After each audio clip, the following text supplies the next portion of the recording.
people are missing targets. I mean, it's happening everywhere. And budgets, the knee-jerk reaction is just to completely cut all the budgets. What are you advising your clients to do in those types of situations where, they have limited resources? They may still be asked to grow, maybe only nominally, but being able to grow with fewer resources is difficult, particularly in the face of what we're challenged with in the economy. So what are some of the things you're advising them to do and look for as they're challenged with those objectives? Three things. A couple we've talked about. One is this notion of just like, first question is, well, are you spending at the bottleneck or not, right? Are you, and they may not know the answer to that question, right, but the answer doesn't have to be perfect. It can actually be, there's a 1 week answer, a 1 month answer, and 1 quarter or longer answer to that question. And as long as you just have the discipline of asking that question and sort of satisfying that you're actually spending on the thing that's worth it with the best information you have, that's a start down that path. I think the second one that we've talked about already is this notion of the in-campaign, the unexploited in-campaign optimization for many people. And then a third one, we've also talked about the first-party data one.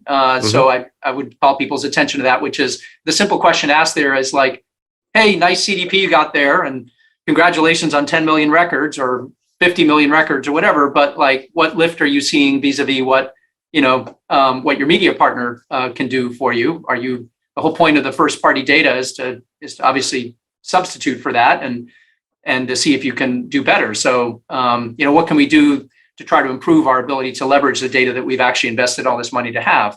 That is not an 8-figure, investment necessarily to do that, right? Right. I think the fourth one, place where we always find some value, and I'm really excited actually about what some of the latest machine learning technologies are going to do for us here. That basically you feed content to, and they come up with automated or AI authored images or videos or things like that. Because where that begins to take us is to a world where we can really much more efficiently generate the content that we need in order to support experiments and this experimentation at scale kind of concept that we've been talking about in a way that isn't possible if you're just essentially doing the traditional manual approach to content creation. So on the flip side of that, what's interesting is that if you can take text and create images, you can actually evaluate images and extract metadata and actually do automated tagging and find new dimensions that may be describing the content in ways that your own creative taxonomies haven't anticipated or haven't emphasized, and that then creates new optimization opportunities. So again, practically speaking, these things today are doable in a way that they weren't before. And I do think that even as we go into the recession, like if you're not like grabbing hold of some of these specific opportunities, you're really leaving a lot on the table. Well, now's the time to invest in these kind of capabilities. So when we get through this economic period and get into a recovery, you're in a much better place to compete more effectively than your competition. Yeah, definitely. I'm not naive about budgets. I mean, budgets are going to be super tight. But what happens is that the litmus test you should apply is not whether or not you have the money. It's like whether or not you've got a specific itch that needs to be scratched. That is a real problem operationally, like content tagging, like in-campaign optimization.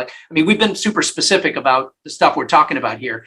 So, if you can nail one of those issues, with a small initial investment to kind of go get half the value that's there, that's the kind of ethos I think you need to apply in a time like this.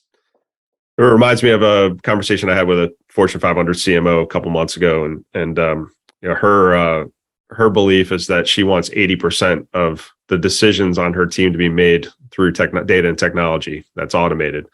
So it could be the content optimization, deployment of resources and investment across channels, you name it, could be all fueled through data and advanced technology platforms that can continue to help the marketer learn as the future unfolds. So that's an exciting time for us as a marketing technology player to kind of see, and it's definitely reaffirmed by our conversation today that this is where it's going. The ability to be agile, be able to leverage data at a granular level, localized level through technology to continuously learn and drive the business forward, unclogging that pipe when it does get clogged along the way.